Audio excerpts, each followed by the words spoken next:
여러분 반갑습니다. 믿음의 자녀 양육 두 번째 시간. 같이 보실 말씀은 창세기 17장 7절에서 10절입니다. 내가 내 언약을 너와 너 및 내 대대 후손 사이에 세워서 영원한 언약을 삼고 너와 내 후손의 하나님이 되리라. 내가 너와 내 후손에게 내가 거류하는 이 땅, 곧 가나안 온 땅을 주어 영원한 기업이 되게 하고 나는 그들의 하나님이 되리라. 하나님이 또 아브라함에게 이르시되 그런즉 너는 내 언약을 지키고 내 후손도 대대로 지키라. 너희 중 남자는 다 할례를 받으라. 이것이 나와 너희와 너희 후손 사이에 지킬 내 언약이니라. 아멘. 하나님이 아브라함을 인도해 가실 때 인생의 다른 문제가 아니라 특별히 자녀의 문제를 가지고 그를 다루시며 이끌어 가신다는 것이 참 인상적입니다. 처음에 자녀를 낳을 수 없었던 아브라함에게 자녀를 약속하시죠. 그러면서 그를 갈대아 우르에서 이끌어내십니다. 하지만 그 약속은 계속해서 미뤄지고 아브라함에게는 버팀과 견딤을 요구하시죠. 그리고 자기 힘으로는 자녀를 가질 수 없게 된 후에야 비로소 자녀를 주시죠.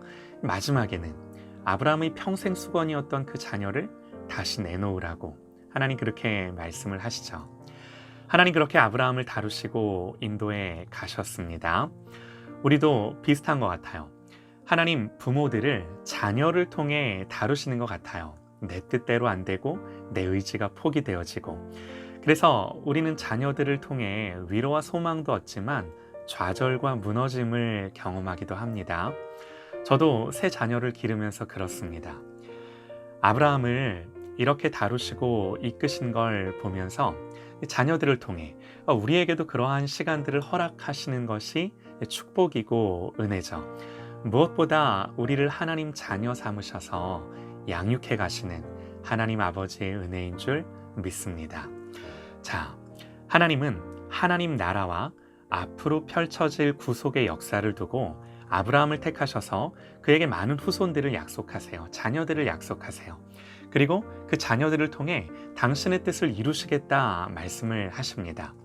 오늘 말씀은 그 언약의 증표로 너희들 다 할례 받으라고, 너뿐만 아니라 너의 집에서 난 모든 남자들은 다 할례를 받으라고. 이 말인즉 아브라함은 물론이고 아브라함 이후 아브라함 집에서 난 자는 누구든 이 언약 안에 있는 자기 백성으로 인정하시겠다는 하나님의 선언이죠. 그러니까 하나님 백성다워서 하나님 백성 되게 하시겠다는 것이 아니라 이 하나님의 약속을 근거로 그냥 하나님 백성 되는 거예요. 놀랍죠? 여기서 뭐가 제일 중요하냐면 이렇게 말씀하시는 하나님의 약속입니다. 아브라함은 그걸 믿고 태어나는 아이들의 믿음이나 성품이나 하나님에 대한 마음과는 관계없이 태어나는 모든 자녀에게 할례를 행하는 것입니다. 왜요? 하나님이 그렇게 하라고 말씀하셨고 그렇게 너의 후손들이 내 언약의 백성 되게 하겠다고 말씀하셨기 때문에. 하나님의 이 약속은요, 아브라함뿐만 아니라 아브라함의 후손을 포함한 언약이었어요. 이 언약이 오늘날 우리가 유아 세례를 주는 근거이기도 한데요. 유아 세례를 받는 아이는 사실 전혀 믿음이 없죠. 어린아이가 하나님에 대해 뭘 알겠습니까? 나중에 지가 세례 받았는지도 기억도 못해요. 그럼에도 교회가 세례를 주는 것은 그 아이의 믿음의 유무가 아니라 하나님이 언약 백성으로 그렇게 하시겠다 말씀하셨으니 그 약속을 부모가 믿고 세례를 주는 거죠. 그러면 이제부터가 중요합니다.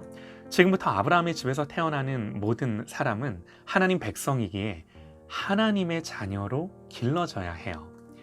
아브라함의 사명 중에 하나는 믿음으로 자녀들에게 할례를 행하는 것이었어요. 이것이 하나님 앞에 대대로 지켜야 하는 언약이었어요.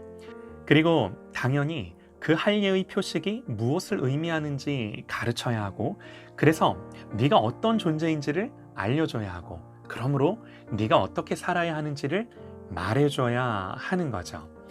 하나님은 이렇게 그 자녀와 후손들을 아브라함과 언약하시며 맡기신 거예요.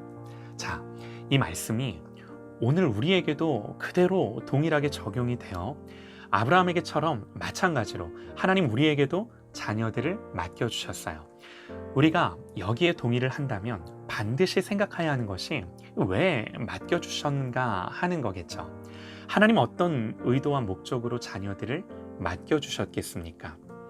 여기에 대답하기 위해서는 먼저 질문해야 되는 게 우선 우리의 자녀들이 어떻게 태어나는가? 시편 51편 5절에서 다윗은 이렇게 고백을 합니다. 내가 죄악 중에 출생하였으며 어머니가 죄 중에서 나를 잉태하였나이다. 또 하나님은 창세기 8장 21절에서 사람의 마음이 계획하는 바가 어려서부터 악함이라. 하나님 그렇게 말씀을 하세요. 한마디로 우리의 자녀들은요, 타락한 죄인입니다. 그것도 전적으로 타락했어요. 그들의 인간 본성은 근본적으로 타락했고 죄로 오염되어 있고 부패했고 하나님으로부터 떠나 있습니다. 인정하기 싫을지 모르지만 이게 성경이 말하는 모든 자연적인 인간의 상태예요.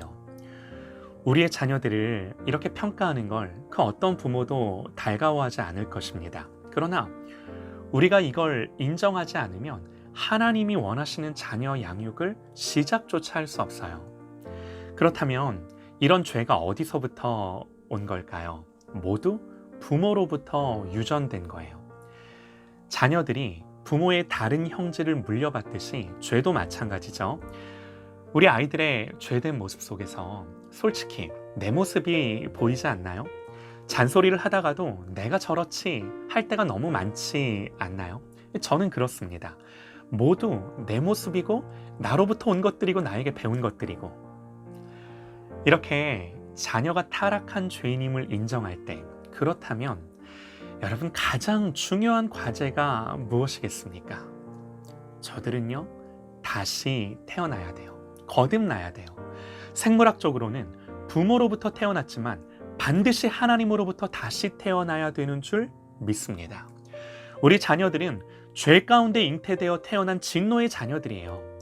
우리가 거듭나지 않으면 하나님 나라에 들어갈 수 없듯이 우리의 자녀들도 마찬가지죠. 부모를 통해 육으로 태어났지만 반드시 성령으로 다시금 태어나야만 하는 자녀들인 거예요. 이게 가장 시급하고 가장 중요한 과제예요. 이게 되지 않으면요, 전적으로 타락한 죄인에게 무슨 소망이 있겠습니까? 전적으로 타락한 죄인이 공부를 하고 지식을 쌓고 세상의 성공을 이룬다 하더라도 죄의 크기가 증대될 뿐이에요. 하나님 앞에서 그게 무슨 의미가 있겠습니까? 이게 믿음의 가정 안에 소중한 자녀를 맡겨주신 가장 큰 이유인 줄 믿습니다. 부모에게 언약을 주시고 믿음을 주셔서 부모에게 믿음을 주셔서 영혼을 맡겨주신 하나님 아버지의 마음인 줄 믿습니다. 그렇다면 이 지점에서 우리는 한 가지를 분명히 깨달아야 하는데요. 죄인이 죄인을 양육하고 기른다는 것입니다. 그러면 어떻게 죄인인 부모가 죄인인 자녀를 가르치고 양육할 수 있나요? 불가능해요. 부모 스스로가 절대로 할 수 없어요. 여기서 우리는 하나님의 언약으로 다시금 돌아가야 합니다. 오늘 하나님은 우리를 택하셔서 우리를 부르신 부르심을 기억하고 언약 안에 우리 자녀들을 하나님 자녀로 삼아주신 것을 믿고 할 예를 행해야 해요. 우리 자녀들에게 할 예를 행해야 해요. 여러분, 할 예가 무엇이겠습니까? 단순히 오늘날 유아 세례를 주는 거라고 볼 수 없어요. 우리 자녀들에게 유아 세례를 베푸는 것은 중요하지만 그보다 더 중요한 것은 여러분 할 예의 핵심 메시지가 뭔가요? 할 예의 핵심은 너는 하나님 백성이라는 거예요. 아브라함이 할 예를 행하며 여호와 하나님이 자기를 어떻게 갈대아 우르에서 불러내어 나를 여기까지 인도해 주셨고 그 언약의 확증으로 네가 할 예 받는다고, 그러므로 너는 언약 안에서 하나님의 자녀라고, 이 언약에서 벗어날 수 없다고. 복음이죠. 우리의 메시지는 그리스도께서 너를 위해 무슨 일을 하셨는지, 그러므로 너는 어떤 존재인지. 여러분, 이게요 성경의 가장 중요한 메시지예요. 비록 우리가 죄 가운데 태어났지만 우리의 본성은 부패하여 전적으로 타락했지만 그리스도가 그런 우리를 위해 자기의 생명을 주셨음을 선포하는 거죠. 복음을 선포하는 거예요. 이건 1차적으로 다른 누가 아니라 부모에게 주신 사명이에요. 우리가 이 사명을, 이 책임을 교회와 학교에 맡겨둔다는 것은 성경이 말하는 자녀 양육의 방법이 아닌 거죠.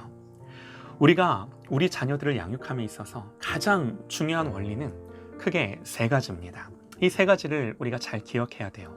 첫 번째, 모든 자녀는 죄인입니다. 죄인으로 태어나 죽을 수밖에 없습니다. 행위뿐만 아니라 그 본성과 마음이 하나님 앞에서 부패했기에 기본적으로 하나님을 사랑할 수가 없고 그 마음이 하나님 기뻐하시는 것을 원천적으로 할 수가 없어요. 그렇기 때문에 반드시 거듭나야 하고 그래서 이들을 우리의 가정에 맡겨주신 거예요. 기다리며 인내하고 성령의 도우심을 구해야 합니다. 두 번째, 그럼에도 우리 자녀들이 죄인임에도 불구하고 그럼에도 언약 안에서 나게 하셨고 그들의 믿음의 유무가 아니라 언약 공동체로서 할례의 언약을 주셨어요. 할례를 행하라 말씀하시며 하나님의 자녀가 된 것을 확증해 주셨어요. 우리는요, 우리의 자녀의 모습이 어떠하든 이 사실을, 이 하나님의 언약을 굳게 붙들어야 돼요. 자녀들이 때로는 하나님을 떠나 있어도 이 사실을 믿음으로 붙들고 하나님께 기도해야 되는 줄 믿습니다. 그리고 선포해야 돼요. 세 번째, 그러므로 이 할례의 언약을 믿고 진짜 할례가 행해져야 해요. 무슨 말인가요? 할례가 주는 메시지, 아까도 말씀을 드렸지만 하나님 백성됨의 표식을 몸에 지니면서 네가 하나님의 자녀 된 것을 선포하고 너의 의가 아니라 오직 그리스도의 사역으로 네가 죄인일 때, 네가 하나님을 알지 못할 때 하나님은 너를 사랑하셔서 독생자 예수 그리스도를 보내셔서 너를 구원하신 것을 선포하고 가르치는 거죠. 먼저는요, 분명한 말로 성경의 복음이 우리의 자녀들에게 들려져야 합니다. 그리고 이것이 말로만이 아니라 하나님이 너를 얼마나 사랑하시는지 이게요, 부모의 삶을 통해 이 복음이 우리 아이들에게 증거돼야 하는 거죠. 반드시 성령께서 우리의 자녀들을 거듭나게 하십니다. 생명이 부모의 능력으로 잉태되고 낳고 기르는 것이 아니듯 거듭나게 하는 것, 당연히 부모가 할 수 있는 일이 아니죠. 오직 하나님 은혜를 주셔야 돼요. 성령만이 하실 수 있습니다. 우리는 우리의 자녀들을 가르칠 때 언약의 백성으로 구원받은 하나님의 자녀임을 믿음으로 선포하지만 동시에 네가 거듭나지 않으면 하나님 나라를 볼 수 없다고 말해줘야 돼요. 예수 없으면 진노의 자녀임을 말해줘야 돼요. 그래서 사랑하는 여러분, 이러한 것들이 되기 위해서는 부모가 먼저 철저한 복음의 사랑, 자기 의가 아니라 하나님의 의로 사는 것을 고백하는 사람이 되어야 해요. 자기가 죽고 예수가 그 안에 사는 사람이 돼야 돼요. 먼저 성령을 경험하여 아는 사람, 그래서 하나님의 감동과 마음을 붙들어낼 줄 아는 사람이 되어야 하는 거죠. 사랑하는 여러분, 하나님 앞에 이 은혜를 구하십시다. 부모된 우리가 먼저 하나님을 향하여 돌파하고 영적인 변화를 경험하는 이 놀라운 은혜가 있기를 간절히 기도합니다.